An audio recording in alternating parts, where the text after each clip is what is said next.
Hey everyone! It struck me over the course of the weekend that I forgot to give you a preview video for our very last weekend of the program. And so I thought, okay, well, I've got to eat breakfast or I've got to do this video. I thought, well, I'm going to have to do them all together. So here we are. Good morning if you're just waking up like I am. And let's head into the day looking at what we've got coming up for our very last catechetical weekend of this whole first year that we spent together. As I've been saying in most of the videos that I've done, I am really, really excited about what we've got coming up for you this weekend. In fact, there's one particular session that I've got in store for all of you that I'm a little bit jealous of because I'm not going to be able to take part in it with you. But here we go. Year ones, for the morning of Saturday, you're going to be gathering together with Father John Weckend and all of us deacons as we look at the sacrament of reconciliation. You guys are a little bit ahead of the deacons with regards to some of these sacraments because we've only just started looking at sacraments in general and doing an introduction to the sacraments. So this kind of fits in with the diaconate program a bit, and we're going to be looking at sacraments over the course of next fall and into next year and stuff as well. So this will be a nice introduction to reconciliation for all of us to share together. And Father John Weckend is always so great to get together with. So it's just going to be a wonderful time spending the morning with you year one candidates. In the morning of Saturday, this coming Saturday for the year two program, we've got Father Gary Kuntz coming out, and he's going to be talking with all of you about modern moral issues. So that's going to be a really interesting morning for you. Come prepared with some of your own particular questions about particular moral situations that you have either come across or that you may encounter going ahead in doing ministry, in talking about the faith with family and friends. Father Gary is a fabulous resource in these areas, and I love that we get to provide you with such great presenters like this on these really, really important topics.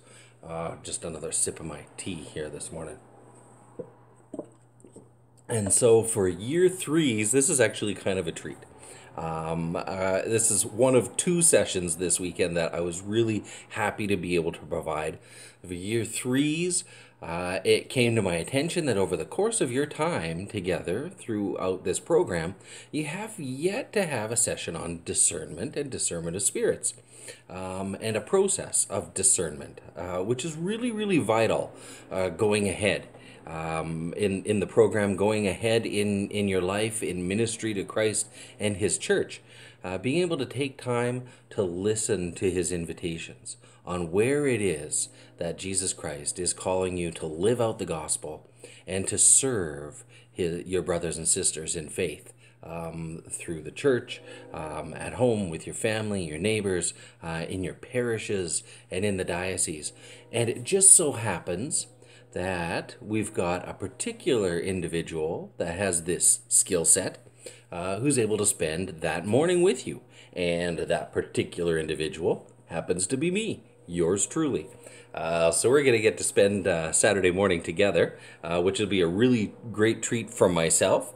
It's one of the things that I've been missing as I've been journeying together with you through this year is an opportunity to actually spend some time teaching. Which is one of the things that I really love to do. So this is a great treat for me. I hope it's a great treat for all of you. We're going to look at the discernment of spirits from St. Ignatius's spiritual exercises. And so he's got 14 rules for the discernment of spirits. We're going to look at exactly what that means, discerning and discerning spirits. We'll look at what it means and what it doesn't mean, and then I'm gonna present you with a really simple process of Ignatian decision making that's bared a lot of fruit in my own life. It's been a valuable tool for myself, and I hope that it becomes a valuable tool for you as well. That brings us to the afternoon. Now, the afternoon is really a culmination of work that I've been doing behind the scenes over the course of this last year in trying to encourage this particular group of people to put together a presentation on this one particular topic. Just give you a little bit of background information. When I started my diaconate formation, and I should have brought a copy of it with me actually, we were presented over the summer with one particular little book on our reading list from Father, now Bishop, Robert Barron, called The Strangest Way. Called The Strangest Way. I wasn't sure what to think of it. It's a thin little book when I picked it up, and as I started reading it, I thought, oh my lord, this is perhaps one of the most valuable tools for growing in faith that I've ever been presented with. It struck on so many different chords with me. And the whole gist of the book was about how important it is for us as people of faith to have a well-formed imagination, a well-formed Christian and Catholic imagination. And what he does through the book is he kind of gives examples of what that looks like and the power of that by referencing four different literary works throughout the course of the book, and showing how within these works of fiction we are given an imaginative framework upon which we can build the concepts vital to communicating and understanding our faith. And so as I was reading that book, this was about over a year ago, I was struck immediately by two particular people that I know who I thought these people would be great to talk to about this particular subject. Forming a Catholic imagination through literature, through film, through art, and I started kind of planting seeds in both of them. It was easier because they're a married couple, and they've had some time to think about it.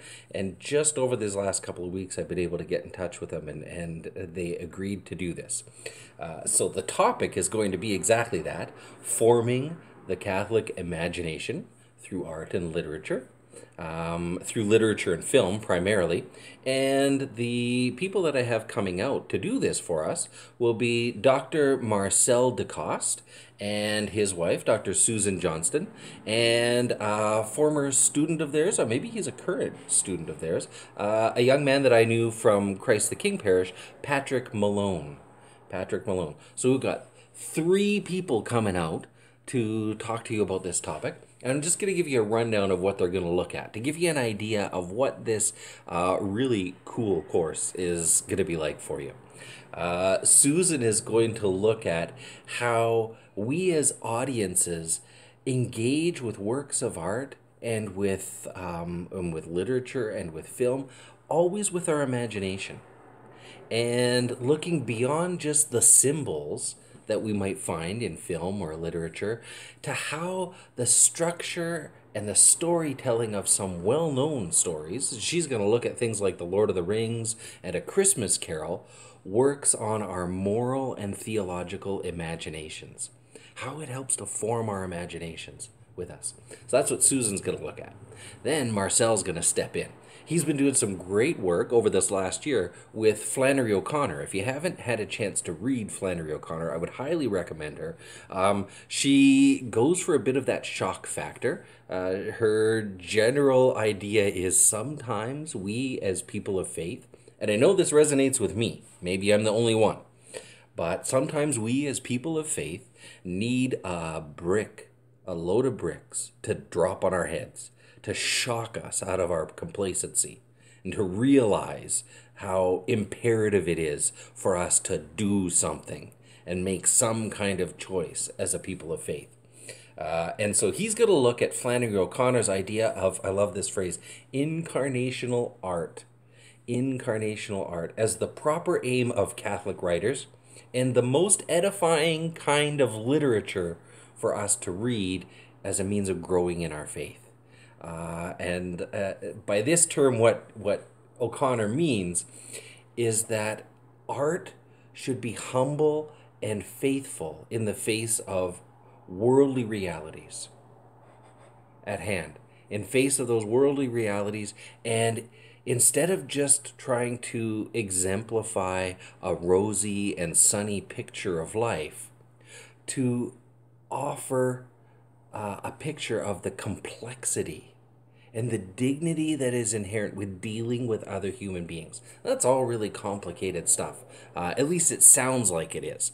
But what I think she's really getting at when she talks about incarnational art, and when he mentioned this term, I thought immediately of the iconography of our Eastern brothers and sisters in faith, the Orthodox Church and even the Eastern Rite Catholic churches, which really seek to portray the truths of faith in art. And this is something that she attempts to do in her own writing. And so he's going to zero in on a couple of popular stories of hers, a really good introduction to this wonderful Catholic author. And the next one, the next section, is going to deal with forming the Catholic imagination through film. And that's Patrick Malone's area of expertise. Patrick himself writes a film column for a few publications online that we'll share with you to get a sense of what his work is like. And he's going to look specifically at director Terrence Malick. Now, you might be familiar with some of his work. One of the films that I've caught of his recently was The Tree of Life, which I found was quite a powerful, visually and thematically powerful film. He's going to look at another one of his films called To the Wonder. To the Wonder, which several writers have talked about as being a film that is intentionally liturgical and put together in a way that really gets into the heart and soul of the person, of the audience. And so he's going to look at how this film, and through it as a lens, how film in general helps to form our thoughts and our emotions and direct our attentions and our imaginations towards the things of God. So this is going to be a great setup for your whole summer. If you're like me and you like to have kind of a summer reading list or a summer viewing list, this will be a great place to get a lot of material for that, to look at, wow, what kind of books, what kind of stories might I want to spend some time looking at? But it's also a valuable evangelization tool. If we can, as Catholics, see within literature, within art, within film, the themes of our faith expounded, it gives us a vehicle to begin talking about the faith. I know I've been doing this for years with my own kids, especially as we watch different superhero movies. That's one of our favorites, and different films in general, to the point now where my own kids are coming to me after watching a particular film in the theaters and saying, you know, Dad, there was this one scene, and I thought right away, yeah, Dad would be pointing out how this is like a baptism for this character. Dad would be pointing out how this is like a death and resurrection in this character's life. And it's interesting that their own imaginations are now attuned to those themes.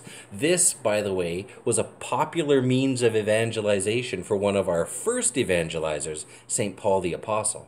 Right? St. Paul was the one who would quote popular songs and hymns as he was evangelizing. He was the one who would walk into the Greek Parthenon and notice how religious everyone was and talk about how their own secular poets and philosophers were really echoing themes of the gospel.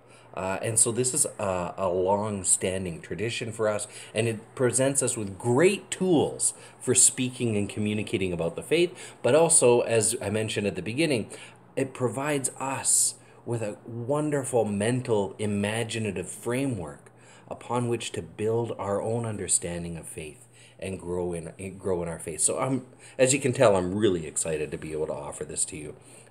And I'm really disappointed that I'm actually going to be in another class for that afternoon, and I won't be able to be with you for this. So you'll have to take great notes and let me know what you think about it at the end. So that's Saturday afternoon for you. Now, Saturday evening is going to be a wonderful special evening. It's our last dinner together. So we got a special banquet with a turkey dinner and some wine and some toasts to share wrapping up this first year that we've had together here. And it'll be followed by our fun awards night, which is something I'm really curious about. I'm going to be able to spend some time with you for that. And I have no clue about what these award nights are really like, but I'm really looking forward to it.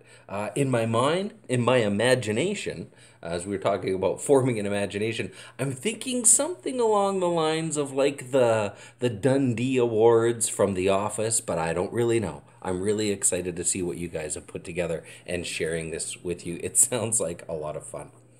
Saturday morning, year one candidates, you're going to be with Bonnie T. Lee Hunt, once again, looking at the sacrament of the sick. Year two candidates, you'll be with Bob Kowalchuk from here at the Archdiocese, head of the Director of Pastoral Services. He's going to talk with you about the role of clergy and laity, especially in regards to how that relationship between clergy and laity plays out within parishes, within parish life, whether it's the relationship between pastoral councils and the pastor, the relationship that we run into as we're ministering together with the pastor in parishes, and so just kind of going over how this relationship plays out with us, and providing some really good personal experience in how all of this has played out within parishes, underscoring where the potential pitfalls might be and what kinds of things lead to those pitfalls happening within parishes. So it's a good heads up for us to watch for these kinds of things going on, and to know how and where maybe we've gone off the trail, and problems have come in, but also to underscore the great promise and potential there is in fostering this relationship between clergy and laity even more deeply in our church going forward. For the year three candidates, you're going to be spending Sunday morning rehearsing for your commissioning celebration that takes place the very next weekend on June 11th, and ending with a time of prayer. And that time of prayer is really intended to send you forth into the world at the culmination of this 3-year commitment of yours, growing in faith together, with a particular inspiring encounter with Jesus Christ through prayer. And so I hope that it is a time of great graces and great blessings for you. I'm very much looking forward to being with you. Oh, I've got one other thing that I promised I would mention coming up, and I think I've got this right over here. In the fall of this coming year, I believe it's September 14th, and I'll look here. September 14th of 2016. Resurrection Parish has a wonderful Catholic speaker coming out. I don't know if you can see this. Mr. Chris Stefanik and his Reboot Live parish mission going on.